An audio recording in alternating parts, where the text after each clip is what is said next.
Senior নারী সাফে দুটি শিরোপা বাংলাদেশের। বয়সভিত্তিক ক্যাটাগরিতে প্রায় সবকটিতেই আছে একের অধিক শিরোপা। তবে অনূর্ধ্ব-17 নারী সাফেই কেবল শিরোপা জিততে পারেনি বাংলাদেশ। সেই আক্ষেপ মেটাতে এবার ভুটানে পাড়ি জমায় লাল সবুজের মেয়েরা। প্রথম ম্যাচে প্রত্যাশিত জয় পায় ভুটানের বিপক্ষে। তবে দ্বিতীয় ম্যাচেই হেরে বসে কোচ মাহবুবুর রহমান লিটুর দল। ভারতের বিপক্ষে ওই হারের পর নেপালকে হারায় বাংলাদেশ। আগামীকাল আরেকটি ম্যাচে নেপালকে মোকাবিলা করবে বাংলাদেশের মেয়েরা। এই ম্যাচটি জেতার পরে বাংলাদেশের সামনে থাকবে আর দুটি ম্যাচ। শেষ ম্যাচে আগে ভুটানকে মোকাবিলা করবে লাল সবুজের প্রতিনিধিরা।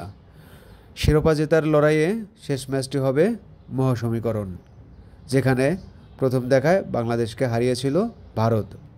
এবার ভারতকে 3 গোলে হারাতে পারলেই চ্যাম্পিয়ন হবে বাংলাদেশ।